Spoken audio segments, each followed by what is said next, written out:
Hello again, and welcome to another episode of Leading from Alignment with our good friend John Opalewski. And as promised, John, how are you today? And would you introduce our guest to us? Hey, Jim, I'm doing well, and it's so wonderful to have Josh Spurlock back with us It is. again for another episode. If you did not hear episode 235, hit pause right now and go back and listen to 235. You won't regret it.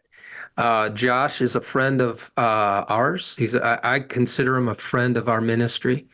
And Wonderful. last week we just started to unpack all kinds of things around leadership and health and the tension between older and younger generations of leaders and how to dive into that and be redemptive and helpful. And Josh said something last week that just blew my mind. He says essentially, and I'm going to paraphrase, that transformation is a right brain activity. Yeah. That we can flood all the information we want at people, but growth and transformation comes out of that relational part of our being, our neurology, and that kind of stuff. I'm a geek, I guess. I just get so excited when I hear that kind of stuff because I've believed that for I don't know how long. My experience, Josh, as a brand new believer was I had a guy named Rick in my life. And he was in the life of 6 other kids my age 16, who were newly saved. And he walked with us for 18 months. Mm-hmm. And we learned how to engage the Bible together, how to talk to God together, how to tell our story. We went out to the gym, the rec center together. Man, if you want to learn how to apply your faith, a rec center is a great testing ground. And Rick would take us to these places and I'll never forget him. Mm-hmm. He had more impact on me at the early stages than any other individual in my life. And so you got to listen to 235, but we've got some more good stuff coming up here in 236. So Josh, welcome. I want to piggyback on that just to say, if that idea tickles your brain and you haven't read it already, I'd encourage you to go check out Jim Wilder and Michael Hendrick's book, The Other Half of Church. A short read, but it's specifically around whole brain discipleship and this idea of how character transformation is a right brain mediated process, and which is part of why when we engage in discipleship within our church, we see it really take root with some people and not take root with others. And we can kind of question if they're getting the same teaching from the pulpit. Why is that the case? It helps make sense of that a little bit. Yeah, that's just so did good. it. I just got it. I got a couple of long flights next week. I'm gonna listen to that one. Perfect. I read it, but my right brain takes a nap when I do. So that's right. So Josh, we kind of ended last week. We started to dig in a little bit to Barna's most recent report, State of Pastors 2023 report. If it's okay with you, I'd like us to still work through some of the stuff that is in there. We're not going to exhaust everything that's in there, but in that report, here's one of the statements that were made. It seems that pastors' confidence in their ministry role is closely linked to their personal health. Mm-hmm. And I wonder what you think about that. Agree, disagree, but more importantly, how does that linkage work? How does that work? If you could give us some thoughts on that. Absolutely. I do agree. And I think it is a result of us being integrated people, right? Some of this generational stuff that we have talked about before, in a previous generation that was inclined towards compartmentalizing things. I think as Jim said, when coming back from the war, had to, right? Or they're learned from their dads who came back from the war that they had to. And so living this kind of compartmentalized life where my role as pastor and my calling are in this box, and my family and my relationships and my emotional health and my physical health and my financial health and everything else exists outside of that box. And so as long as I check these boxes and I'm showing up faithfully in these ways, then I'm doing my calling and I feel good about how I'm doing my calling, right? Irregardless of what my family or other things looks like. in our world today, and with a younger generation of ministers, those walls are coming down, and is seeing life as being more holistic and integrated, and that understanding how my personal, emotional, physical, family, relational health impacts my ministry and my work.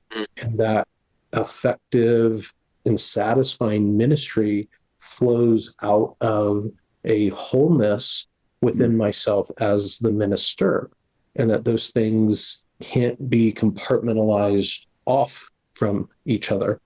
And so I think the awareness of that is a really healthy thing.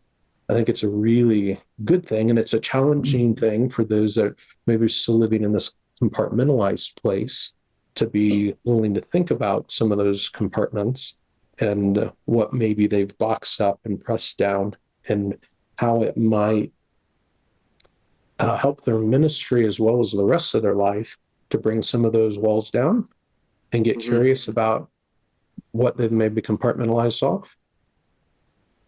Yeah. I was thinking, a couple of thoughts around that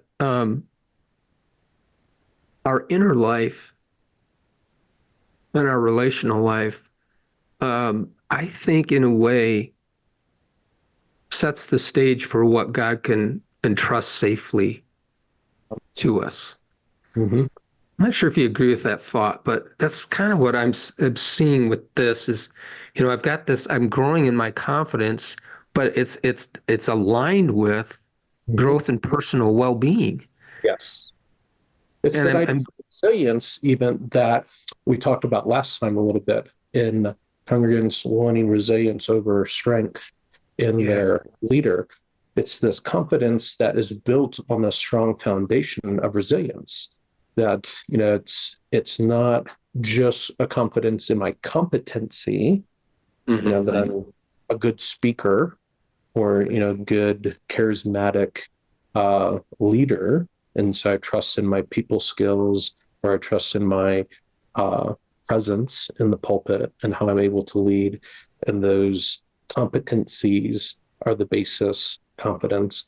There's this confidence on this holistic health and resilience that I can navigate the challenges that ministry brings, and to do so coming through it being stronger and wiser as a result of the challenges, and having the support that I need to move through it in a healthy way and to lead others through it in a healthy way. That brings a different kind of confidence that's rooted and grounded in a depth that is so much more, brings so much more strength than the other approach. Yeah. I think that's that thought you say authentic. You say the word depth, that if a leader is so far out of reach that I can't relate to you, then your leadership actually convinces me of my incompetence, rather than if you are struggling, maybe in different ways or different levels with what I'm struggling with. Ego, pride, humility, what's the difference? Grace, peace. If you're asking questions that I'm asking and I hear your answers, I really think you got something now, right? The wounded leader may be a better leader than the one who's never been shot at in his life, because what I hear somebody said recently this way, never follow a leader who doesn't walk with a limp. Yeah, that's a good way. You're right. I think, again, in a previous generation, there was a lot more kind of expectation of having it all together up here. That the thought was that there were people who have it together and there are people who don't have it together. Most people in the congregation felt like they didn't have it together, and they were looking to the pastor, to have it together, to lead them and show the way to getting it.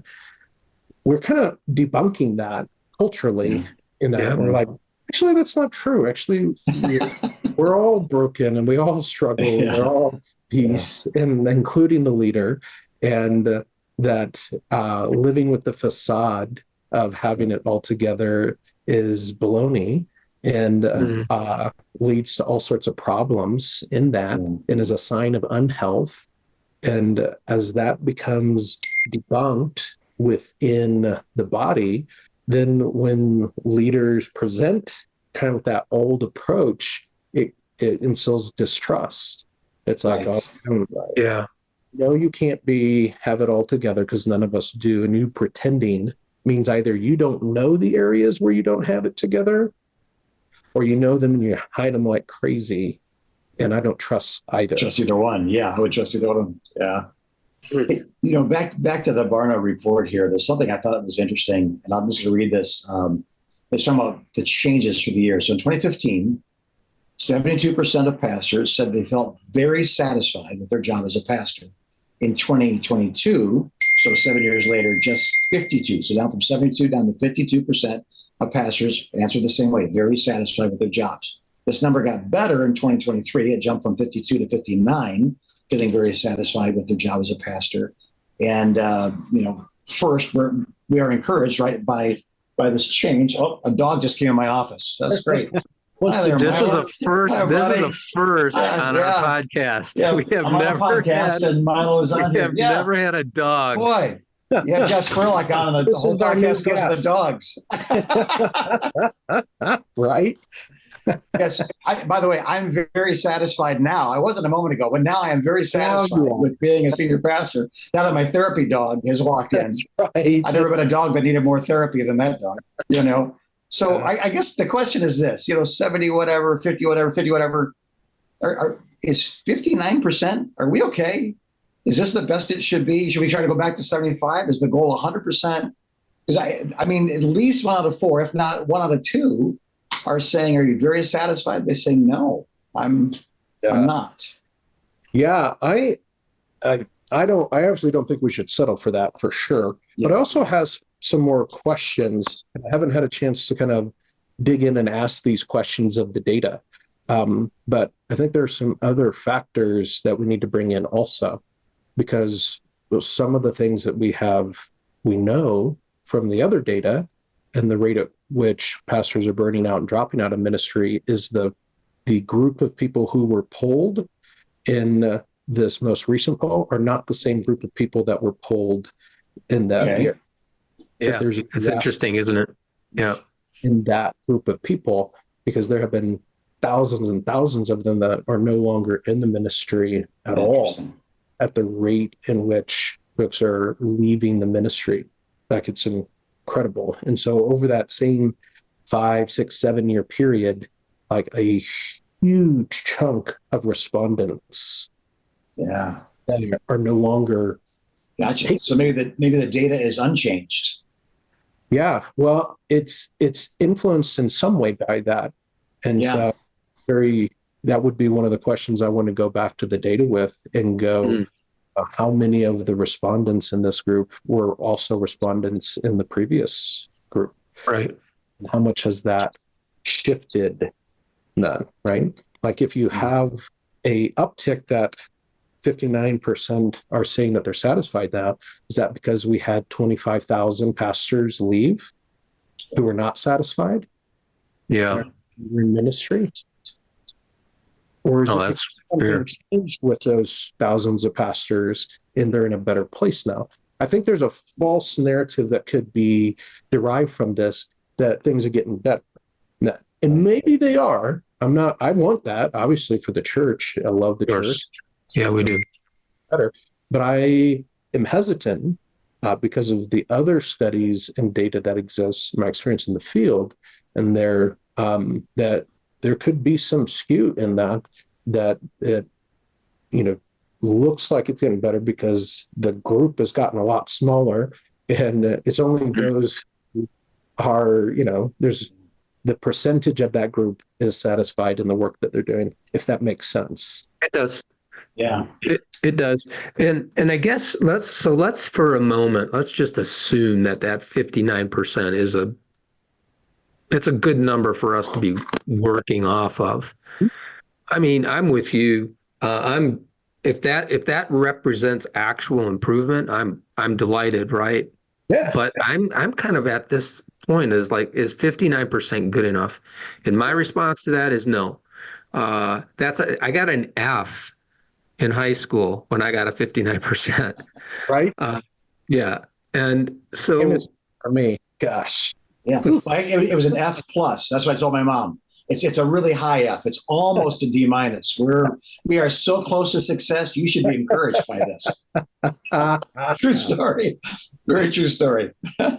So Josh, what do you think on just in the area of job satisfaction Mhm. for pastors? Like what'll move the needle? Yeah. Yeah. It's a multifaceted solution, right? No one thing is going to really move the needle because it's different things for different people, right? Mm. So again, we've been talking a lot about the generational pieces here. So there's some Right. generational pieces and there's some gender pieces in here to talk about. And so Okay. there's some generational pieces in the sense that you have pastors who can be in a position where, because they've got poor advice along the way in their ministerial journey, they would have liked to have retired 10 years ago, but couldn't afford to do so. And so they're going through the motions of doing the only thing that they know how to do, past the point where they really feel called to do it. And so there's a decrease in satisfaction around the work for that reason. And so the solution there is really challenging because it requires organizations being able to step in and come alongside these pastors and make retirement possible for them in Yeah. the way that feels otherwise impossible for them. So you've got that piece around satisfaction, right? Mhm. And then you have some of the younger generation that we talked about previously that have a leadership over them that doesn't appreciate their ideas about what ministry and being in ministry should look like, that are different than their generations. And they feel not heard, not respected, like there isn't space for them. And they are not, this isn't what they thought it was going to be like when they got into ministry. And they're questioning whether or not they want to continue on in ministry. Not, and a lot of them aren't. And so they're in that space of really needing an older generation to come alongside them and love on them and respect them in the ways that they're different. And that influences a lot in satisfaction. Mhm. Similar with some of the gender pieces in there. Like you've got within that, so a pocket of female church leaders, women in ministry, that times are in contexts that don't necessarily respect their voice or appreciate the value that God is bringing to the body through them. And there's frustration and dissatisfaction, not with the work of the ministry, but with some of the baggage and stuff that comes along with that doesn't feel good. Yeah. So there's multiple different pieces that have to be thought through in how to move the needle in this. Yeah. We had a guest on, oh boy, this is probably 2 years ago, Jenny Catron. I don't know if you know Jenny, Josh. And she's served in many roles. She has a wonderful company called Foresight, and she was an executive pastor at a large church, and we had her on the podcast, and we were talking about some of the challenges of being a female in a leadership role. And she said, yeah, I mean, the guys thought, where's our lunch? Did you make coffee for the meeting? You know, Yeah. and just that thought process and demeaning, really, and marginalizing thought processes. So I'm assuming there's some of that, right, in your thought process. Totally. I feel myself getting angry even as you say that, right? As I think it resonates the Father's heart, right? And his daughters who he cherishes and who he's gifted as co-equal inheritors of the kingdom in equal parts of the body that have value to bring, and of which we can't be healthy and function as a body without them doing their part within the body that God has gifted and called them to do. And how much it hurts his heart and hurts us as the kingdom when we don't value and respect what God is wanting to do through the women that are part of the kingdom. So, yes, John, yes, all of that. Yeah. So Josh, there's one more area that was interesting. Well, there's several more areas in that report that piqued my interest, but I wanted us to talk about this one. It seems to indicate that younger leaders and women are struggling more with their mental and emotional well-being than male leaders over 45. Yeah. So this older guard, and I'm curious about that. That I don't know how I feel about that, but I wonder what you think about it. Sure, totally. Yeah. So one of the things that you have to understand from like a Barna type report, this is the methodology of the research, right? Mm-hmm. Research methods matter in a thing like this. And so in a Barna type research, it's not a clinical assessment, it's a self-evaluation. There you go. So what we're hearing here is men 45 and older don't think they have mental health issues. And it's like, wait a minute. Raise your hand. This group of men 45 and older. Which of you think that you have mental health issues? Nobody's raising their hands. Imagine that. I guess that means men 45 and older don't have mental health issues, doesn't it? Yeah. The methodology of the polling is self-assessment and self-report of people. All Right. this tells us is that this other demographic has more self-awareness. Yeah. They have a better understanding or in touch with the realities of the struggle, and that as a rule, men 45 and older have this mentality where they are stuffing the stuff down, compartmentalizing all that, not having any problems. Yeah. No to that question, Barna. Yeah. I'm all good here. I'm not one of those weak individuals that have struggles of some sort or another. I'm a strong leader.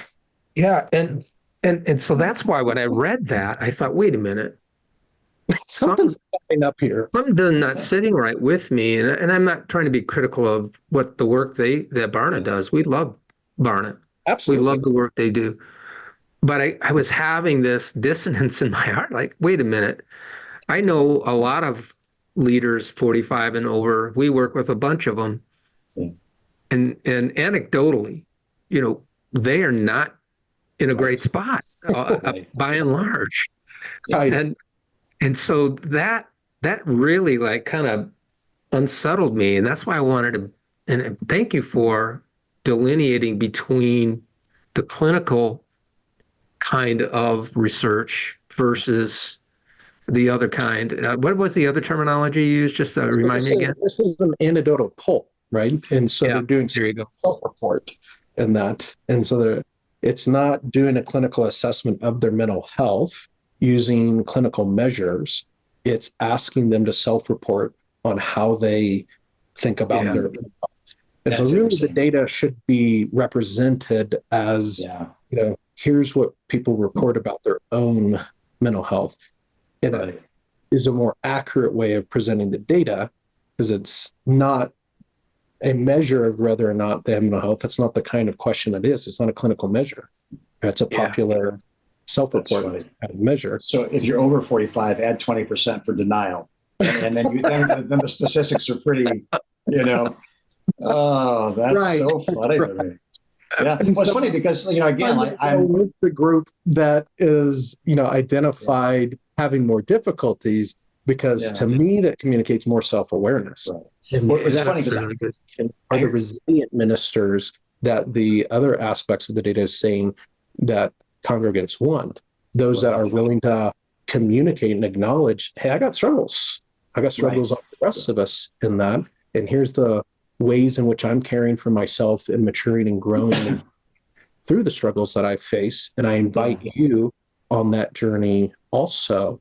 Like that's the segment that we should be attuning to and going, these are the ones that I'm reading and up. That's funny. I wonder, a friend of mine was in sales and he always met his quota because he could buy whatever he needed to meet his quota and then return it the next day. And Hewlett Packard never realized. So he said when it comes to statistics, he said the figures lie and liars figure. And nobody is suggesting Barna's being deceitful in any way, shape, or form. No. But again, numbers can validate any platform I choose to use them. So be careful, I guess, is the moral of the story, right? Because like John is saying, our reality is people over 45. I mean, life changed drastically and suddenly in 2020, and we were just getting good and stable and solid when everything turned upside down, and no one knew the answer to the question unless they were 16 to 18 years old. We didn't know how to press play or how to program our VCR by that point, let alone put an entire service online. And it really changed everything. So I think what I've been trained to do, I was becoming really qualified to do, I was really excellent at, suddenly changed, and now I don't know who I am, what I'm supposed to do, or how I'm supposed to do it. So we find a lot of people really struggling. And I think the other thing too is, my age, I hear these teenagers say, man, I'm really struggling with depression. Well, that's a clinical word. What they're really saying is I've had a bad 2 days. But they were back to back. Not all of them, but some of them, back to back. I've been really sad lately. I don't know why. I'm really wrestling with depression. Or I'm really dealing with anxiety because I've got this test coming up and I'm not ready for it. And be careful of the words you use. It would minimize clinical words by using them every day and making them mean nothing when somebody says it. And that thought, like, hey, you're not depressed, you're sad, get over it. That's a very over 45 male thing to say. Stuff that down. We don't do sadness. It worked for me. It'll work for you. That's right. Yeah, you're not allowed to have feelings. But Jim, that begs a good question. So Josh, let's say somebody is saying, I'm depressed. How would you unpack that with them, or in that moment? How would you kind of get to where they really are? Yeah. Curiosity. That is the pathway forward. Avoid judgment like the plague, because we get ourselves in trouble when we make assumptions about other people's experience instead of engaging with curiosity. And so what I want to do when I hear that is like, tell me about that. What does that mean? What does that mean to you in that? What part of your experience, what's happening in your world in there that leads you to say that you're feeling depressed? I want to understand that. Right. And so we bypass the terms and the language, and we just get curious about people's experience and what's happening with them, and figure out what it is that they need in order to be cared for. And sometimes you start with skepticism, like, prove it to me. I doubt that. Like, that's wrong, right? But oh, poor baby, that might be wrong. So you're saying the balance is sincere curiosity. Well, that word means something that I know is extraordinarily difficult and painful. And because I care about you, let me ask about 5 more questions. Yep. So I can begin a conversation or a listening time with you that would be helpful. So we're starting that. What did you call that? The limbic. That limbic resonance. Yeah, I want to meet you exactly at this place. Exactly. Oh my gosh. Exactly. Right. Because we could be in this place of where we're not attuned to them, right? And we can't bear the burden with them, right? Limbic resonance is that, how our nervous systems synchronize in a way that is how we carry out bearing one another's burdens. And it's not automatic. You can, have somebody tell you their story and not be synchronized with them, and it's not bearing their burdens. They leave feeling more alone and disconnected and judged than when they shared it with you. Right. And so it's that attuned place of being with them and being earnest and curious about their experience and thinking about, what does this person need and what can I provide in order to, whatever we call it, to minister to the pain that they're experiencing right now in their world. Meeting them there. Being a good Samaritan. I'm not going to pass you on the road and say, well, you shouldn't have been traveling alone. I'm going to stop and pick you up and love on you in this space. And and what we'll find, underneath that, both with anxiety and depression, a lot of times is loneliness. Then, our Surgeon General, put out a report last year saying that we have a loneliness epidemic in our country that's driving addiction, it's driving the opioid crises. It has the medical research suggests that our loneliness epidemic has the same impact physiologically on us as smoking 2 packs a day. Yeah. Like increased health risk in various kinds of physical disease is the equivalent of smoking 2 packs a day from being in this chronic place of loneliness. And so a lot of times folks say, depression, anxiety, when we start getting curious about their experience, what we find is they're disconnected and isolated, and they're experiencing profound loneliness that makes them anxious and depressed. And I Because think, go ahead, Josh, finish your thought. And I just had another thought. our human bodies, when we're isolated and lonely and we're not in community, we get anxious and depressed. Yeah. Boy, Jesus wired our body to be in community and have genuine, intimate connection. We don't work well in the absence of that. Right. I love that. And I think the loneliness sometimes is not just a lack of proximity to people, Josh. It's almost like I'm alone in this problem. A lack of intimacy. Right. I can't tell anybody this. Mm-hmm. I had a client tell me, this was a few weeks ago, he was just in a spot. Mm-hmm. And he was in rough shape. Mm-hmm. And he said some things to me that I've never heard him say before to me. And we got off the call. I got a text from him about an hour later, and he said, I told you things today that I've never told any other human being. Yeah. Thank you for not jumping down my throat. Yeah. And just sitting with me in that. Yes. And he felt alone. He had people around him that loved him and cared for him, but this issue or series of issues made him feel alone, if that makes with those things. That's right. And he needed my presence. He didn't need advice. Yes.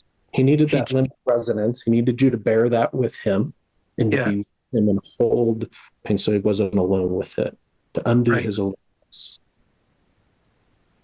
And I just wonder how many of our leader friends who are watching and listening today, maybe you feel alone in your problem. I'm trying not to get emotional right now because that moves my heart. Mm-hmm. That feeling of there's no way out. There's nobody who'll understand. If people really knew what I was thinking, they would think less of me. Mm-hmm. And all of that is a lie. Because there are people who do care, who will listen to you, who will be in your corner. And what you're dealing with is one of those burdens that are too heavy for you to bear by yourself. You need somebody else to help shoulder it. It could be a friend, it could be a coach, it could be a counselor, it could be your pastor. Well, if you're a pastor, you might not have a pastor to go to with this kind of thing. But so Josh, I'm just so grateful for your ministry and what God has called you to do. And I'm equally grateful that we know each other and that we have everybody on this call today, on this podcast today, shares this deep love, deep concern for leaders. And so if you're listening today and man, you're in a spot, Josh, how do they get a hold of my counselor online? Yeah. You don't have to be alone with this. Yeah. There are people that can get in your corner with you. And sometimes it starts with a counselor. It doesn't end with a counselor in that. Sometimes it starts with a counselor. You know, there's something about the professional dynamics of the relationship, the skills and giftings that the counselor has, the confidentiality of it, the fact that they're not your friend or in your personal life, but are in this specialized space to unpack these difficult things, that makes it easier and more effective to get started and can lead to a place of having that more in your life and other areas as well. And so it's, that's the honor that we have as counselors, to be with leaders and to be in their corner, cheering them on, and with the really hard, dark, unseen, unknown, alone places, and to begin to bring change and healing and undoing that aloneness. My Counselor Online's the name of our team. mycounselor.online is our web address. You can go out there. There's a yellow button in the upper right-hand corner that says Get Matched. And you click on that. It's going to take you to a screen where you can schedule a time to meet with one of our matching specialists. We're going to hop on the phone call or a Zoom call with you, ask you some questions about the challenges that you're facing, help match you to a counselor that will be a good fit for you, and start you on the journey of kind of working through these things and having that advocate for you in your corner. Yeah. And I'll just add this. If you reach out to My Counselor Online and you mention Converge coaching, you'll get a $25 discount on your first session. So take advantage of that. $25. That's what, 2 Starbucks or 3 Starbucks that you can save for yourself.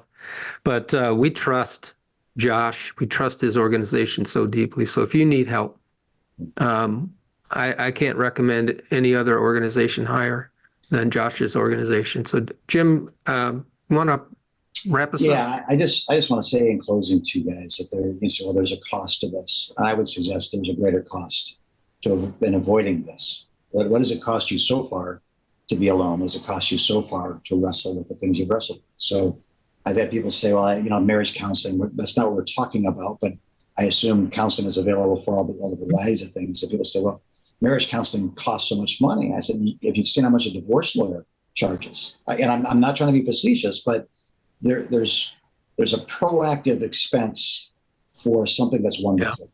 There's a reactive expense if you miss that proactive opportunity. So this is 3 guys saying to you, please consider it again. You considered it in the past, or when you tried a counselor, it didn't work. Consider it again. If things aren't getting better and you're doing everything you know how to do, I'm shocked when I meet with my counselor. I'm shocked at how little time it takes him to understand what I'm going through and explain to me, and Josh said, the way through, getting you through this. It's not a way out, it's a way through. And next steps and things that I believe that aren't true, and Bible verses I memorized 100 years ago, but they come to life because it's like the Holy Spirit breathes on those things. Like, these are moments that we need. We like to provide these things as leaders. God wants to provide them for you. Yes. So take advantage of Converge Coach. Take advantage of My Counselor.online, and let's do this well. Let's not end our life or our race with regrets. Let's swing it until we win. Let's run until we cross the finish line. Let's keep this faith and show the world what a leader with a limp walks like. And that's good for everybody. So God bless you, our dear watchers and listeners. We're here for you. We love you. We're praying for you. If you're listening to this the day that this episode drops, it's Tuesday, and you still haven't quit. So that is a wonderful thing in a pastor's life, to make it past Monday. Man, the rest of the week, it's up. It's you coast until Sunday, So we love you guys, praying for you. God bless you as you continue to lead from alignment. John, would it be all right? And it's maybe outside of your regular pattern. Be all right if I just prayed a blessing over those that are watching and listening? Go ahead, Josh. Let's do it. Father, I just lift up before you those who may be listening to this, watching this, who are experiencing that loneliness, that are in that space of pain and aren't sure where to go with it, that they would know that you see them and that you have a plan to bring healing to these hurting places. Lord, and that you have a journey to bring them on that brings them into a fullness of life, where they're able to have great joy in the work that they're doing and in their families, and that they have hope and excitement for the future. I just pray that they would have an awareness of your presence in this moment. They would be encouraged as you lift their head and you show them a path forward. I thank you for them and their faithfulness to your kingdom and the work that they're doing, and the privilege we have to co-labor with them in your kingdom. Pray that you would be glorified through them and in them. In Jesus' name, amen. Amen.